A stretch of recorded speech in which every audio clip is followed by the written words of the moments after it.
What's up, y'all? It's your girl Sakina, and I'm back with another review. This is my review for the Real Housewives of Salt Lake City. This is season 6, episode 3.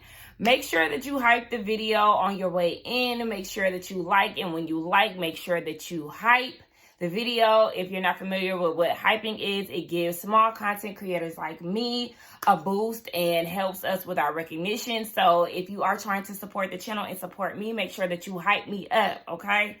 I hype me up, but you make sure that you hype me up as well if you really with your girl. Anyway, put in the comments if you hype the video. Let's get into these taglines because this episode 3, you know, this is around the time that they like to put the taglines in.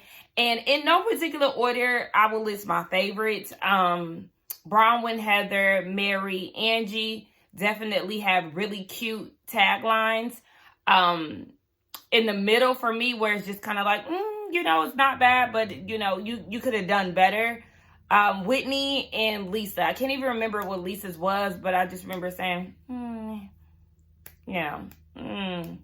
forgot what it was. Anyway, least favorite, Meredith. Because, girl, are you a producer? What do you mean dropping beats? I was so confused. Somebody make sense of Meredith's tagline because I don't understand it. But circling back to Whitney said something about redheads.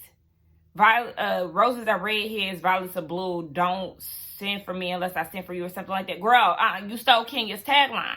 So that's why you get the middle. You don't get the least favorite, but not you taking a page out of the Peach book. No, ma'am. Stay in your snowflake lane. But yeah, Meredith, you really peed me off with that little girl. What are you talking about? Just go ahead and make Meredith a friend of. I don't understand it. Anyway, let's get into it. We got Lisa down at Premier. Is it Premier? I don't know. Vita Tequila Lounge. Didn't know that she had a lounge up until now.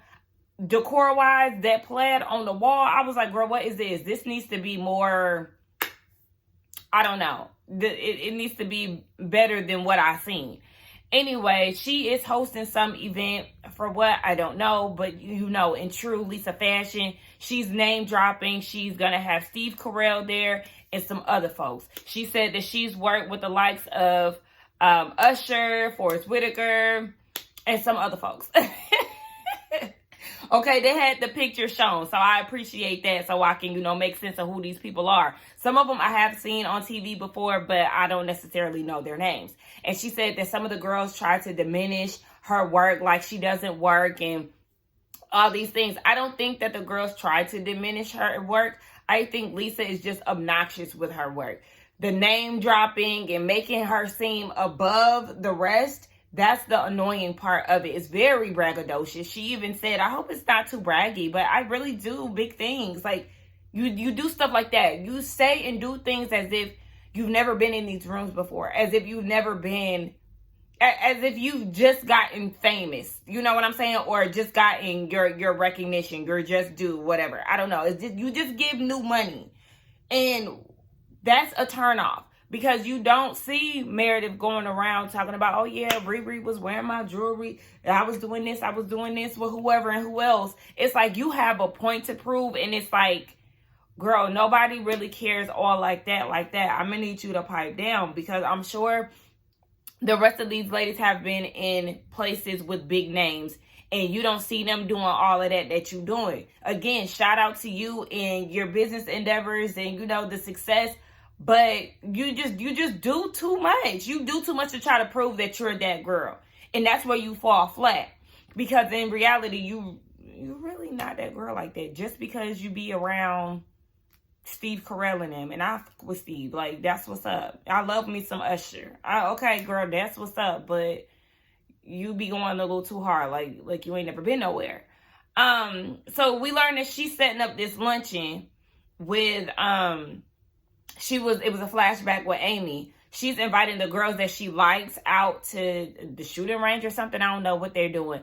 And then she has a surprise for her haters, basically Bronwin, Whitney, and Angie. So they'll all be together. And I guess that's when she's going to try to have like a Potomac tax reform sit down. I don't know. And you know, she mentioned her having 6+ lawyers. I don't understand why they have so many on retainer. But, you know, with business, yes, you do get sued and stuff like that. But it's like, did anybody get any information in the blogs or anything that said that she paid the man? The lawsuit was dismissed. Like, y'all fill me in. Y'all know I don't keep up with the white blogs. Bronwin is hot. So they go out to eat, and you know, she said that there has been a lot of changes in her household since the reunion. She likes the fact that Todd can recognize that he didn't speak to her in the kindest manner and was open to everybody's perception of how he was. And so he's made a lot of changes in regards to how he speaks to her. And when she said there's a lot of changes in her household, we learned that she had moved both of her parents into her house. Her mom had a brain tumor, and her dad has been dealing with Alzheimer's. I always pronounce that wrong. I be saying Alzheimer's. I'm gonna keep it a buck with y'all, but I don't want to be that girl. Alzheimer's. I think that's how you pronounce it. But he's been dealing with that for 10 years, and they had moved him into memory care because he needs professional help. But she feels guilty when when she sees him on those days where he's more happy, his spirits are more lifted. She feels guilty for leaving him, but that is best for him. It's about 10 minutes away from where they live, so they can come and go. Her mom is still at the house, and it might be a permanent thing. And it isn't something that Todd necessarily wanted, but he is taking care of the financials for her parents, and, you know, until they get all of that stuff figured out. You could definitely tell when she was talking to him about it that he really didn't even want to hear it. Like, you know, she was showing her appreciation and thanking him for, you know, stepping up and doing these things despite how he truly feels about it. And he was like, yeah, she was like, nah, look at me. Like, I really appreciate it. And we learned that she actually spoke with Meredith about it earlier that day. With, you know, all the stuff that she has going on. She has a full house because, remember, her daughter also brought her husband in.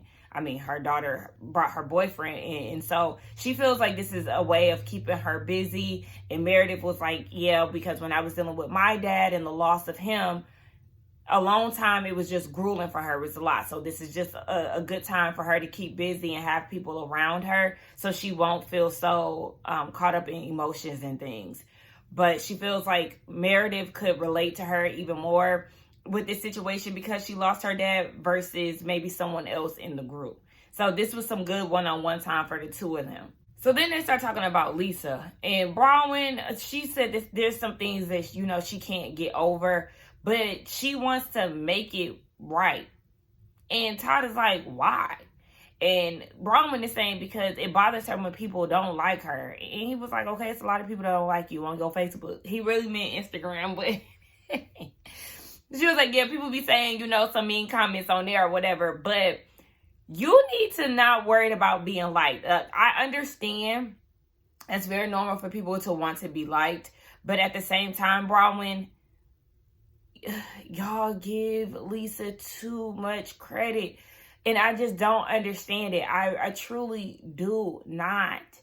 I don't get it.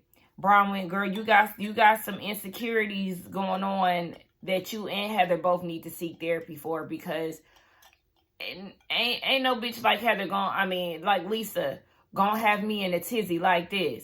Y'all are really pumping her head up the more that y'all vie for her attention. I don't understand it. I never will. And I was with Todd. Fuck him. Fuck him. Like, fix it for what? What's the point? She's talking about because it's easier for everybody. Baby, welcome to Housewives. You better have that Cardi mentality, bitch. We're gonna be forever. Because, I mean, girl, she don't like you. And you should be okay with that. Go find some new friends. How you chew a bitch up so bad last week to where she had to result in trivial comebacks, and now fast forward, you want to make it right with her? No, absolutely not. She said you was loitering, girl. Okay, she was trying to dismiss you, and yet you still trying to crawl back after you chewed her up in front of everybody last week. You could really be that girl. You could really be that girl of Salt Lake, Bronwin, if you just learn how to not give a fuck. Lord help them. These family scenes really get me choked up. Like, I don't... And this one wasn't even all that emotional necessarily, but I just love to see the love. Angie went to visit her dad, who is 89, y'all. He's 89. Making coffee, getting up, got pep in his step. That's how I'm going to be when I get that age. That's why I take care of my health and, make these changes and, just conscious about stuff. Because I was talking to somebody the other day and I said, I think about, the overall picture, the long haul. I want to be at that age and not be in a nursing home, not reliant on anyone else to take care of me. And seeing her dad like that at 89, like I think that's a blessing. There's so many people that are at that age and are in nursing homes, or somebody has to take care of them, X, Y, and Z. But they have a conversation about Greece. He pulls out some pictures and he gives some details about how it was when the Germans came into their village and burned everything down, and how they came to the States with nothing. And growing up, Angie didn't know the details of his upbringing until they got older, and it just put things in perspective for her because, she has a life of privilege, and she worries about her micro needling healing up before her next event. And, her dad came from nothing, and so it just kind of, changed her mindset up a little bit.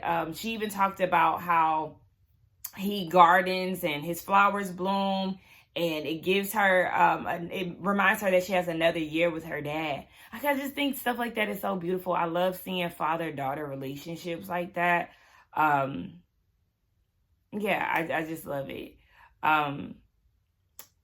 It just got really emotional for me because, again, like I just love to see dynamics like that, and just the fact that he's older, he's cognizant, and he's very present with her. I absolutely love that. And she feels very connected to Greece, even though she wasn't born there. She still is engulfed in the culture, and she wants to pass that down to her daughter. I just loved everything about this scene. It was just a really genuine, wholesome scene. Goodness, another family scene. This one didn't have me as emotional as the one with Angie, but Bronwin is sitting with her mom, and they're discussing her dad's condition, and her mom is going back and forth between where she is in Utah and California, because they're selling her childhood home. And her mom is like, some of these things that I'm going through in his office, we haven't opened in like 25 years, and getting rid of some of these things without his approval is, a hard thing to do. And it's just a very emotional time because, just like Bronwin said, you start to feel bad because, her dad has lost his memory, and she feels bad because that's her dad, and he thinks that she's still, this young girl. He mistakes her for her daughter often, and she feels bad for her mom because that's her husband, that's her best friend. They've spent all this time, and it's just like all these memories that you've created with this person, they don't remember anymore. And she was like, he does not remember adult me. And that's where Bronwin is finding issue, because he still thinks that her daughter is a baby and is basically remembering Bronwin in a place where she wasn't the happiest when she was a young teen mom, a young single teen mom. And she was just like, it took a long time for me to get to the point of where I am now. And her mom was like, yeah, it took you a while, but basically you needed Todd to get to where you are. And I was like, ooh. And Bronwin said this isn't the first time that her mom has made a snide comment like that before. Oftentimes she seeks for approval from her mom. She wished that she didn't, but, she still wants that approval from her. And her mom was like, basically, buckle up because you're going to go through the same thing with Todd. Girl, listen. Y'all refresh me. I can't remember, but what does Bronwin do outside of, is she just a housewife? Does she do charitable work? Like, what is it that she does? Because I honestly can't remember. But, excuse me. Um, this just gives us even more perspective on why Bronwin is the way that she is, why she's seeking approval from, people like Lisa, or why she wants to be accepted in this group, why she wants to make it work, because she's still battling with the approval from her parents with being a teen mom, and then also, trying to find her path. And then you deal with situations where your dad has lost his memory, and so it's like, damn, I've been fighting for your approval and you remember me when I didn't feel my best. It's just, it gives so much perspective. But again, baby, you have to use your resources. Like, get into therapy right now. I don't understand why people don't want to do the work. It's hard, but you have to do it in order to have improved lifestyle. So we get over to Heather's house. She has Angie over, and they're testing out some paint colors for her new work office.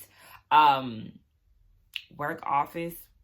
I don't know. Something about those two words being together just kind of bothered me. I don't know.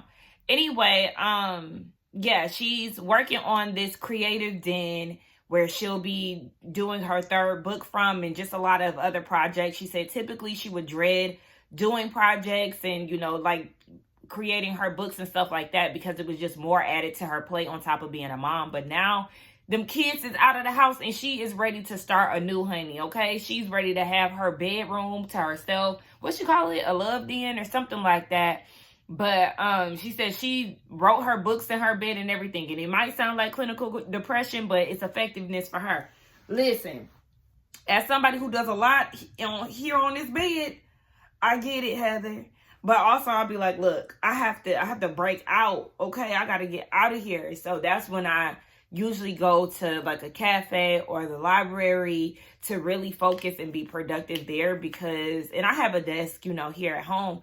But it's just better for me to be out of the house a lot of times, because obviously the house isn't my comfort zone. But okay, outside of that, we learned that Angie is getting her citizenship for Greece, and she was telling her daughter about it. And her daughter was like, girl, I don't give a damn. Like, you gone too far with this whole Greek thing. It's your whole identity. And Angie is like, well, damn, she's dealing with a detached teenager who is not clingy anymore, who doesn't need you, who is gaining their independence, who doesn't want to be around you like that. And it happens. It happens with majority of teenagers. A lot of us, when we get to that point, we don't want to be bothered with our parents like that. And it's definitely, a punch to the gut. But a lot of kids, I feel like, when you go through the phases of life, teenage years, you do typically detach from your parents. You want to be around your friends a little bit more. Your patience is thin with your parents. You get a little annoyed and stuff. But it's when you leave the nest, that's what really brings you closer to them. And I know I'm saying this from my mama's house, but I did leave the nest. I went to college for 2 years. And that brought me and my mom closer. I've always had a close relationship with my mom. But like I said, you get closer with them and you want to be around them a little bit more once you leave, and you lean on them a little bit more once you get older. If you've always had a closer relationship with them, you get older, you gain adult respect and relationship with them. And it's like, okay, it's different levels to, parenthood. And I mean, I'm not a parent, but you know what I'm saying? Like, parenthood and stuff like that, in your relationship with your parents, it typically evolves, and it grows. They come back. We come back is what I'm trying to say. But yeah, as of right now, Electra is real stiff, and Angie doesn't know how to take that. But it just comes with finding something that you like to do. We keep seeing this pattern of these housewives being so intertwined with their kids and so involved with their kids, rightfully so. But when it's time for them to leave, it's like, what's next? They're trying to figure it out. Y'all better take a page from Heather's book and learn how to figure it out. Figure something out. They get into the argument that went down at Amy's house. Heather wanted no parts of that. She was ducked off in the corner. Baby, she didn't want to be seen with all of that. But Angie is like, yeah, not Bronwin, but what's her name? Brittany had told her about the Jen Shaw comment that caused Lisa to be upset. And so Heather is like, we're either dealing with a person who is in financial distress, living a lie, or just under pressure when it comes down to these lawsuits. I feel like it's the first two. Yeah. And Angie is like, she's just so braggadocious, you know. She's sitting there saying that she's partying with Ben Affleck and all of this. And whole time she's in a hotel with these AI generated looking pictures. Like, where Ben at? Yeah, if you was posted up with Ben, why you ain't post no pictures of that? The way that she brags, yeah, it seems like she would definitely post her pictures of being with them. But Heather is like, you know, she's just never going to change. And she said these things about how she lives a totally different lifestyle, where the JT that's different from us. And Angela, why do I be saying stuff like that? I mean, I'm sure that's her name, but Angie is like, yeah, she is saying these things to diminish you, and she's putting herself on a pedestal, in which Heather recognizes, but she's worked so hard to be at the place where her and Heather are, but it's kind of impossible to defend her at this point. And I don't want to do anything to, you know, make her change or anything, because she's not going to change, and you know that. But for some reason, you still want to be her friend. Pitiful. It's Lisa's day to have this luncheon or whatever. Remember, she invited some of the girls out to the shooting range. It's Mary, Meredith, Heather, and Amy. I think I seen, shout out to the Brooke Ashley, I think she was the one who said it, I think, that Amy was supposed to be a friend of, but after they showed their asses at her house, she bowed out or something. I mean, okay. So did y'all notice that Brittany is not a part of this A team that Lisa is talking about, who's down at the shooting range. Brittany is down at the restaurant with Whitney, Bronwin, and Angie, the girls that she don't fool with. And you see how Brittany was going to bat for her? Y'all ain't that close, sis. This is, yeah, proof of that right here. So they get to this lunch, and it's a whole bunch of posters out that has dismissed on them. Some court lawsuits that have a big red dismissed on it. And there's some pictures of Lisa and John sprinkled in. And I seen the picture of her and John at the basketball game when they came in. And I was like, well, now what this got to do with that? So then the girls is looking at the pictures. They see a picture of her and John on a yacht. And the picture is like, they're in the background of the picture, essentially. And Angie is like, yeah, she took it all the way back because it's probably an old ass picture from like 20 years ago. And then she tells them that that's them courtside at the Jazz game. And Bronwin was like, that is not floor seats. Like, those is not the folded chairs that be on floor seats, girl, putting on. So everybody is like, girl, what is the point of this? She was like, this is about me. So y'all can get some clarity on allegations, misinformation, and lies. They was like, okay, so you invited us here to read this? Yes, she did. Whitney said, we already did. That's how we know. Yes. And it was like, okay, so what does this prove? Like, does this mean that, okay, they dismissed, but how were they dismissed? Did they get thrown out? Did you pay them back? She was like, that's none of your business. Okay. And I was cracking up when Mary said, I'm confused, I'm going to stay confused, and I'm going to leave confused. And when she looked at the poster, she was like, what happened to the clarity? Like, shit blurry, it's hurting my eyes. Mary be saying the funniest shit. But Lisa, please, when they're trying to get clarity of it, and they're asking questions, and your response to Bronwin is, it's none of your business. So, why are we here then? I mean, make this make sense. So Angie was like, I have a lot of questions that's going to help you clear this up. First question. You had a credit card, another man's credit card in your possession. And Lisa gets up and was like, I can go around and explain things.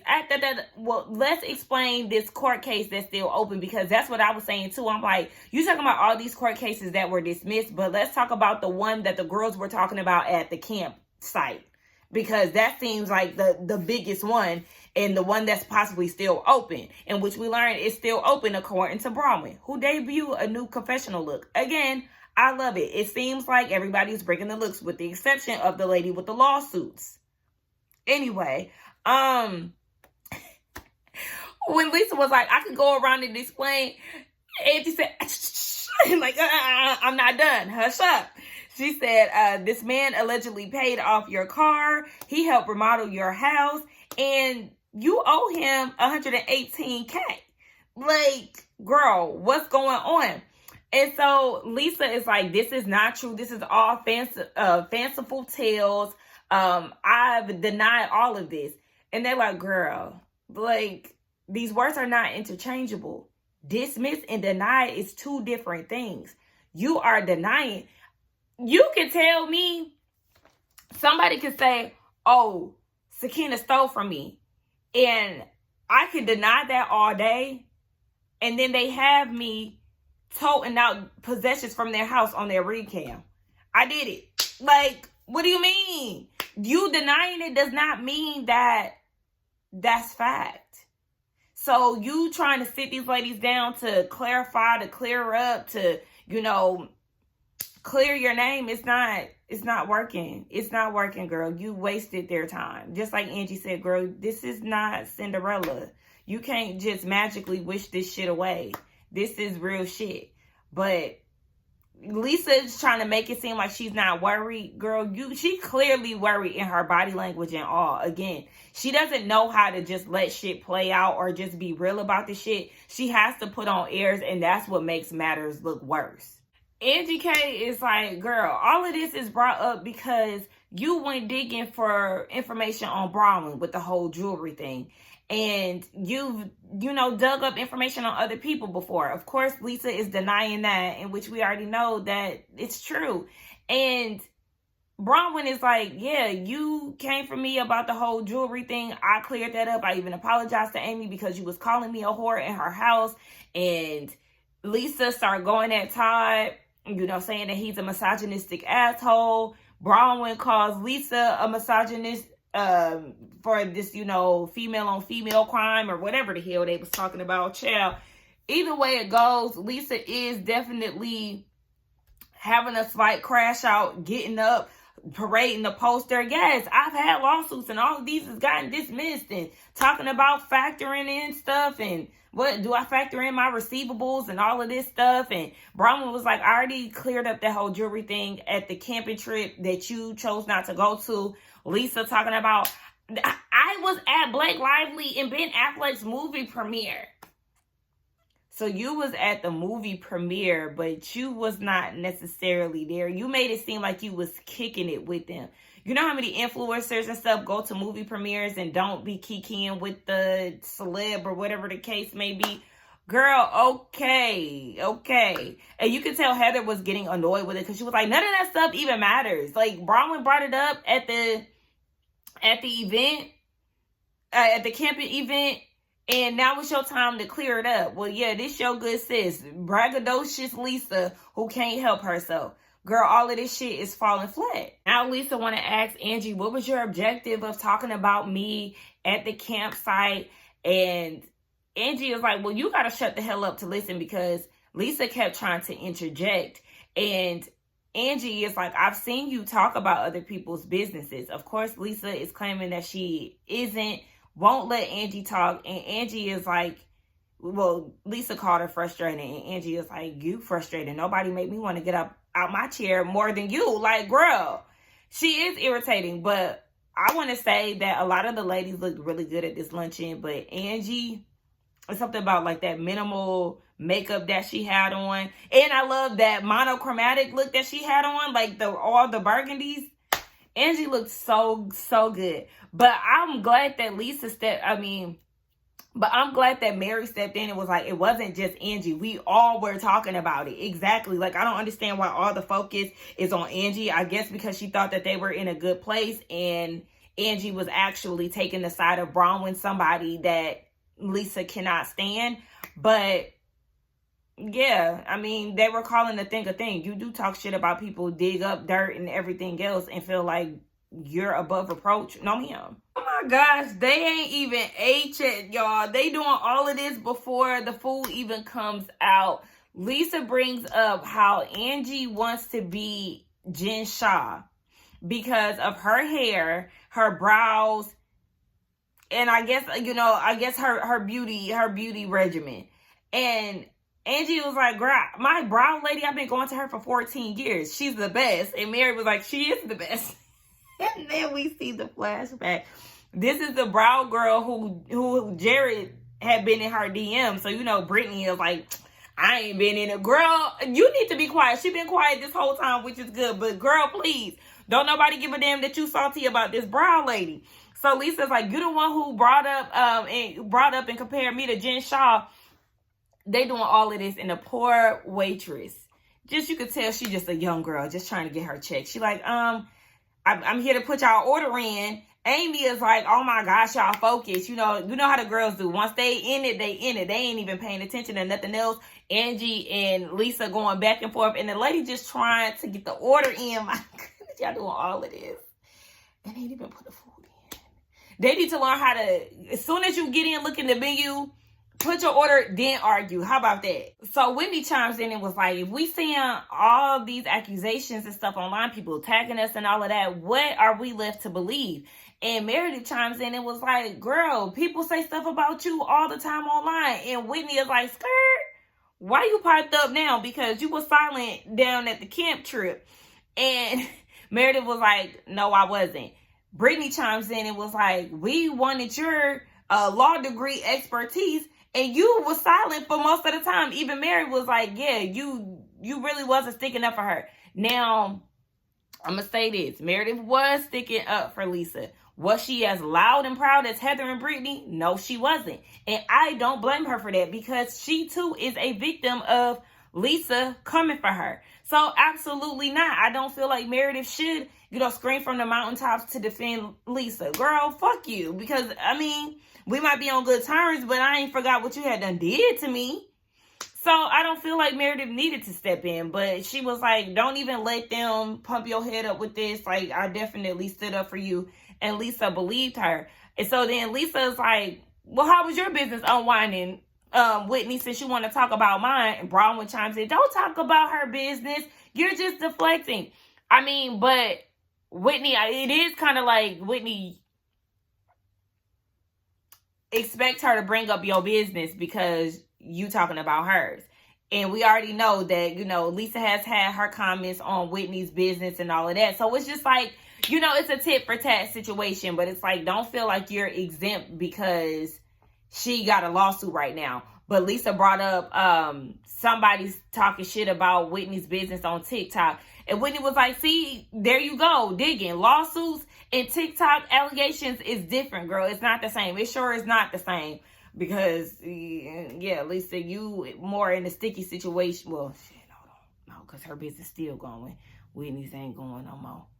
I don't know. A part of me do feel like, Whitney, you might need to just be quiet a little bit and eat your food, even though y'all just ordered. But yeah, now this is a mess. They got the hollering. Lisa calling Whitney a redneck. Girl. Whitney talking about you scared and you really lying about this situation. Lisa calling her a liar. They're going back and forth calling each other liars. Whitney talking about she fighting for her business, and as a woman, she should support that or something like that. A businesswoman, she should respect that. I'm not piling on. Everybody had their opinions. Meredith didn't stick up for you. Next thing you know, Whitney done threw a napkin at Lisa's face, came around and was like, I'm buying out of the company or something like that because I got the money to do it. But do you really have it, Whitney? Because you said you hit rock bottom, sis. It's giving you ain't got it. I was like, damn, Whitney is ready to swing. Whitney is ready to swing on Lisa. Damn, baby. Y'all be getting that mad. Mary was like, Whitney, sit down. And she was like, no, she's triggering the fuck out of me. And she walked out. Damn, y'all be that mad. See, but Whitney, that's why you should have just sat there and been quiet, because at the end of the day, you don't have that much room to talk. Like, yeah, get on her like, you know, like you was. Like, yeah, you be digging up on people's stuff, but don't go too hard, because, girl, your business is no longer. Anyway, y'all let me know what y'all thought about this review along with the episode. I think it was a pretty good episode. It definitely got heated towards the end. Don't forget to like, comment, and subscribe to my channel, and I will see y'all in the next one. Bye.